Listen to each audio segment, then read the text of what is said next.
If you were not with us earlier, we have a gentleman by the name of Gus Escamilla with us. He's the CEO and founder of Greenway University, and this is the first and only state-approved and regulated medical marijuana industry education provider. So thank you for being here. Well, thank you for having me. So you have an event that's coming up this weekend. There have been a lot of questions, especially with what's coming our way here in April during the midterm elections. Medical marijuana was passed here in our state, which means this could be very lucrative for people who want to get into the industry of dispensaries.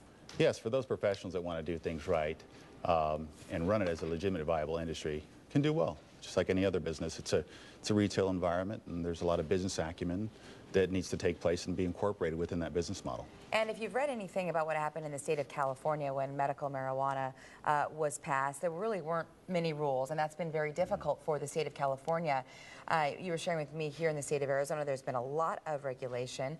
There's taxation associated with this, which can make this lucrative for our entire state. Talk about that. Well, I have to say that the state of Arizona is doing everything right. They're definitely staying ahead of the curve. They've implemented, comments to the public.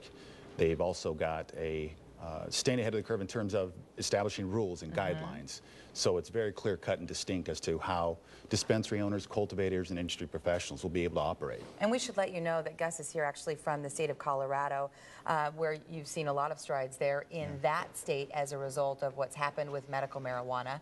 And here in our state, just 124 dispensaries will be opening, which means the competition will be fierce for those who decide to jump on board with this. Yeah, it's very important for people to get the right information the first time, and they want to be able to have real-world, market-tested information from people who've actually done it. And our team's opened more dispensaries in the western U.S. than anybody in the world, coupled with the fact that we just opened a 25,000 square foot state-of-the-art campus facility in Denver, and we're currently looking for a 10,000 square foot educational university here in Arizona. So people who will be coming to your event are people who are interested in getting into this industry.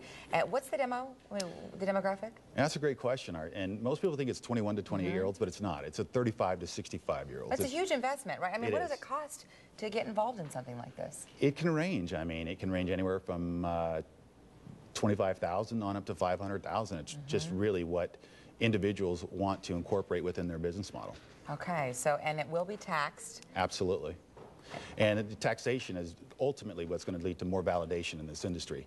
As this industry drives more taxable revenues, starts adding back to the communities that we live in, and have a positive impact, that'll tend to lead to greater validation. You're talking about a university being opened there in Colorado. Is there one coming to the state of Arizona?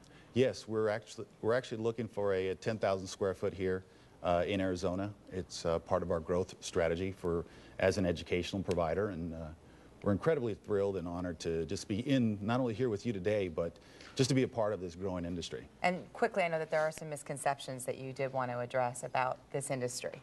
Yes, I mean, many misconceptions stem from, people who just think that it could be, what most people think of a reefer type mentality, but there's people just like ourselves that are actively doing things right and building and obtaining jobs and creating good revenues for this industry. All right, Gus Escamilla, his event is happening this coming weekend at Talking Sick, and we have all of that information up at our website, which is azfamily.com. Thank you for being here. Thank you. Appreciate it. Yeah, I won't be surprised at all if the turnout's pretty high for that. A lot of people are interested in this.